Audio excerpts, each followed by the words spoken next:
bibir kita, kita bisa bilang bahwa kita ini anak Tuhan. Kita sudah percaya. Tapi bagaimana ketika orang lain melihat hidup kita? Sudahkah betul-betul kita berjalan sesuai dengan irama Roh Kudus? Apalagi di tengah-tengah tantangan hari ini. Kita hidup di tengah-tengah dunia yang serba terburu-buru. Semua ingin cepat selesai. Kalau boleh cepat selesai dari gereja ya. Karena ada agenda yang lain. Semua terburu-buru. Datang gereja sekurang mau bilang injury time, memang tepat waktu, tapi tepat misalnya jam 10. Ada juga mungkin yang lebih-lebih sedikit. Akhirnya apa? Terburu-buru, tergesa-gesa, pelan-pelan melangkah, tik-tok-tok. Akhirnya apa? Tidak bisa menikmati yang namanya bagaimana ingin mempersiapkan hati untuk menikmati Tuhan.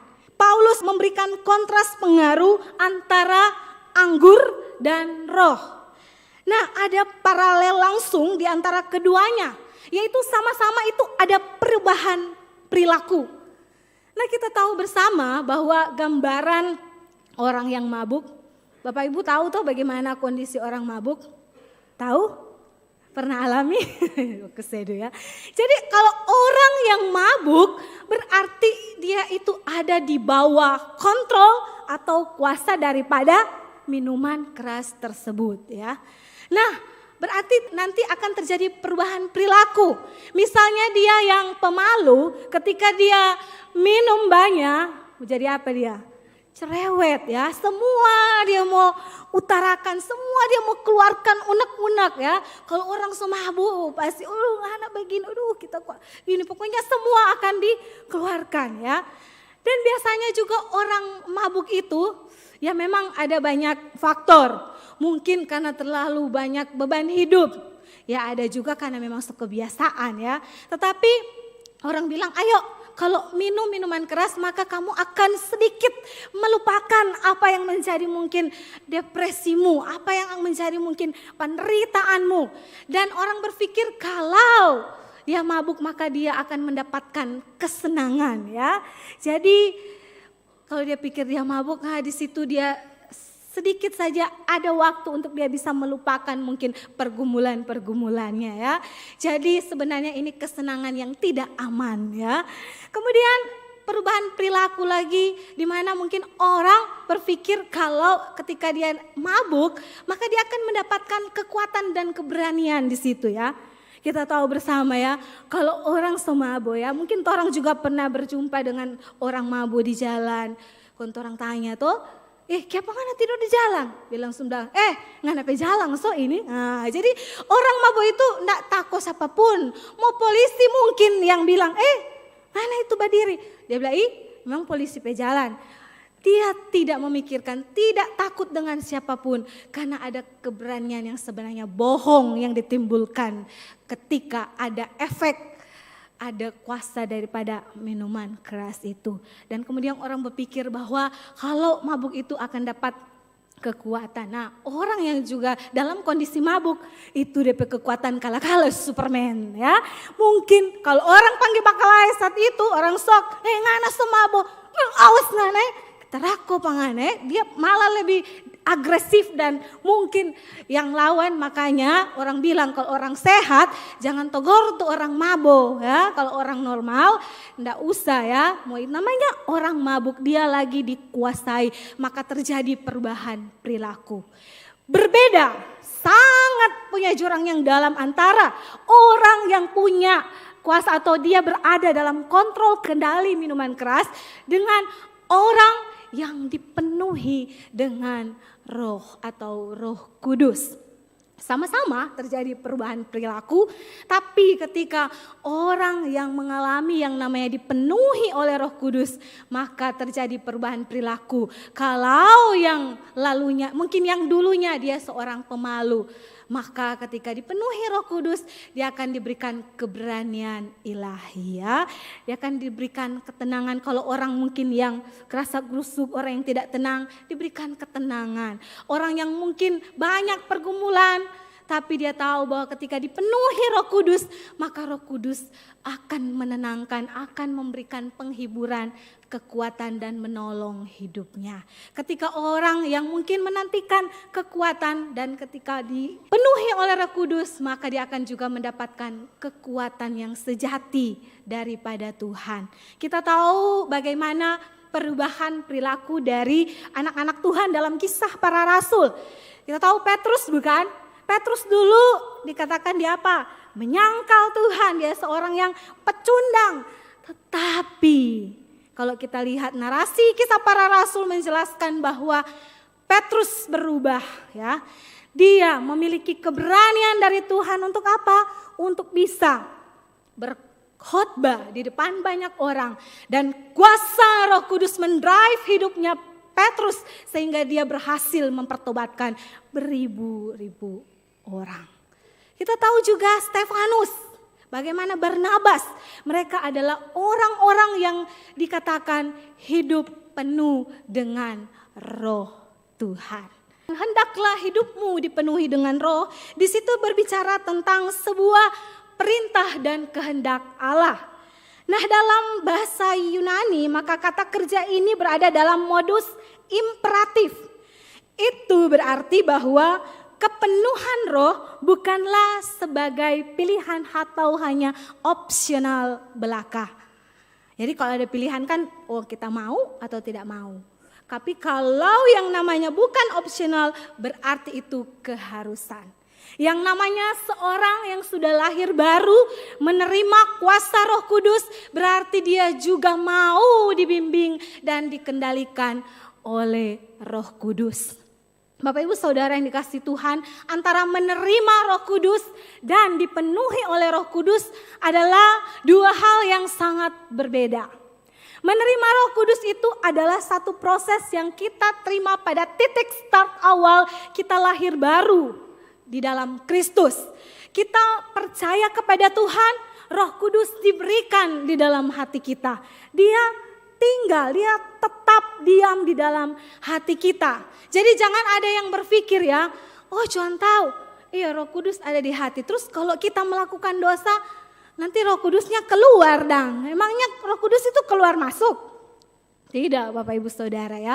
Roh Kudus itu tetap berdiam, bertahta di hati kita. Hanya saja kita dengan kekerasan hati kita dengan kedegilan hati kita seringkali mengabaikan Roh Kudus itu. Meminjam perkataan Francis Chan bahwa kalau dia katanya jadi iblis, dia ingin menggagalkan tujuan Tuhan kepada umatnya atau gerejanya, yaitu membiarkan orang-orang Kristen mengabaikan yang namanya kehadiran Roh Kudus.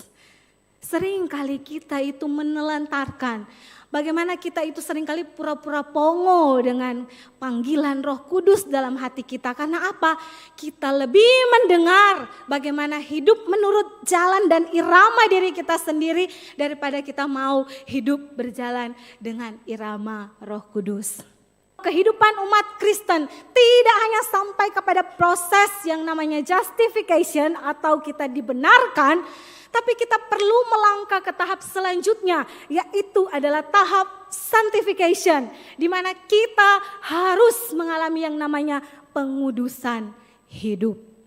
Disinilah terjadi keseimbangan antara ortodoksi dan ortopraksi, di antara pengajaran dasar-dasar iman Kristen yang kuat dan juga adanya penerapan-penerapan praktis dalam kehidupan kita sehari-hari. Sehingga apa? Kalau dua-duanya bertemu, pastilah terjadi satu irama yang indah di dalam kehidupan orang percaya. Jadi, kalau kita berada dalam proses pengudusan, berarti kita harus dipenuhi oleh Roh Kudus itu secara apa? Berulang-ulang, berkali-kali, lagi, dan lagi, ya.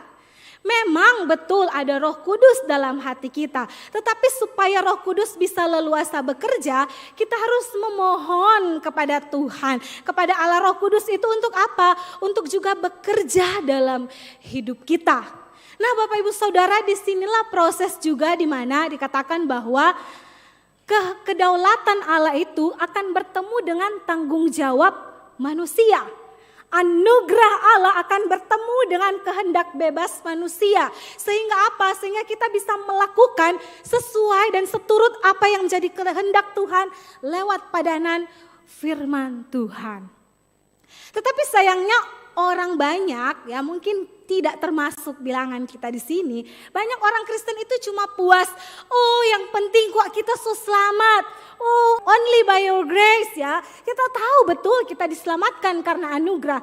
Tetapi jangan sampai mereduksi kata tersebut. Jangan sampai kita mendistorsi hal tersebut hanya karena apa?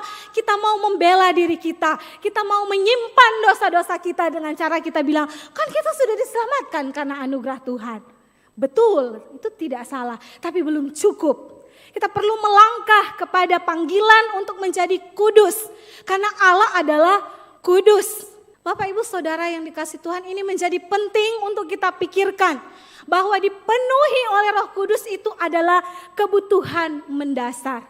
Meminjam lagi perkataan Charles Spurgeon, bahwa kebutuhan terbesar gereja adalah dipenuhi oleh Roh Kudus Tuhan lebih dari apapun dan siapapun. Program gereja perlu, bagus. Perlu majelis, ya perlu. Perlu hamba Tuhan, ya perlu.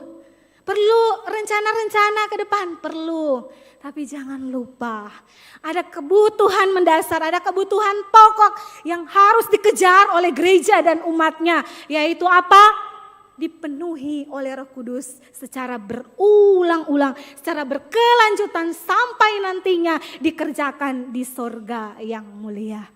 Orang yang tunduk dan patuh dari hati, maka dia akan berespon, dia akan peka bahwa memang betul dia akan berjalan menurut kemauan Tuhan, bukan karena kemauan dirinya sendiri. Nah sekali lagi ini penting Bapak Ibu Saudara. Dalam surat Yakobus menjelaskan bahwa iman tanpa perbuatan adalah mati ya.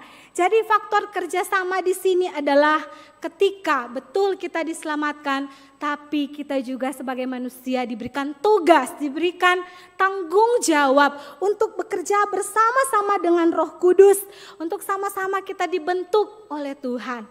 Bapak Ibu Saudara, kita diciptakan unik kan oleh Tuhan, berbeda dengan makhluk yang lain. Kita diciptakan bukan robot, bukan? Bukan kan? Mungkin memang sekarang banyak robot yang mirip-mirip manusia, tapi tetap tidak menyamakan dengan yang namanya karya agung, di mana kita diciptakan seturut dan segambar dengan rupa Allah. Kita diberikan apa? Diberikan akal, bisa berpikir dengan jernih. Kita diberikan perasaan untuk merasa, bahkan kita diberikan kehendak bebas untuk bisa melihat atau kita bisa melakukan sesuai dengan apa yang Tuhan inginkan. Kalau kita memasang standar-standar dunia, kalau kita pakai standar-standar yang lain, tentu kita tidak akan seirama dengan Yesus Kristus atau Allah Tritunggal. Tapi kalau kita membuat standar firman Tuhan itu sebagai patokan untuk kita hidup, maka sungguh kitalah ditemukan sebagai anak-anak Tuhan. Bapak Ibu Saudara, Ia akan selalu memimpin juga kita kepada kebenaran ya. Bapak Ibu Saudara, saya akan menggambarkan kehidupan yang dipenuhi Roh Kudus itu. Di sini ada, karena saya sudah haus ya, minum dulu Tre. Susu enak ya. Ini susu kan, semua tahu susu ya, yang tidak mungkin air beras ya. Susu, karena manis ya. Nah, misalnya susu ini sebagai kehidupan kita ya, kehidupan dan hati kita. Nah, kemudian saya akan memberikan coklat ya. Taruh dulu coklat. So aus Bapak Ibu, nanti sabar, jangan terburu-buru semua selesai nih khotbah. So tutup fore teh. Nah. So, jadi apa ini?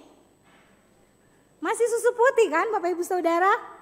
Masih susu putih. Siapa bilang ini susu coklat? Ayo, siapa bilang susu coklat? Nanti Abang Okto yang kasih hadiah. Siapa yang bilang ini susu coklat? Masih susu putih ya. Nah, coklat itu ibaratnya ketika kita lahir baru ya, kita menerima Roh Kudus dalam hidup dan hati kita. Tetapi ya Tetapi karena ini belum tercampur ya, maksudnya adalah kehidupan Roh Kudus itu belum betul-betul menyatu dalam hidup kita. Karena apa? Karena seringkali tadi, karena orang pe pamalawang, karena orang pe keras hati, karena orang pe kesombongan. Jadi akhirnya apa? Belum menyatu. Sama dengan firman, kalau belum menyatu menjadi daging dalam hidup kita, jangan cepat-cepat bilang orang anak Tuhan. Tetapi ketika ini dicampur, campur dulu, sabar.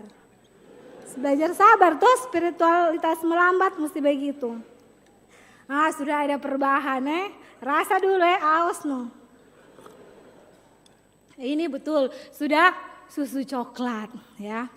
Jadi begitulah kira-kira, walaupun tidak sempurna, kurang lebih menggambarkan bahwa ketika Roh Kudus menyatu dengan hidup kita, maka hidup kita akan terasa enak. Itulah keindahan kasih, keindahan hidup dipenuhi oleh Roh Kudus. Bapak Ibu Saudara, mintalah kepada Tuhan. Kalau hati kita merasa sombong, kita merasa kita sudah penuh, maka Roh Kudus tidak akan pernah bekerja leluasa dalam hidup kita.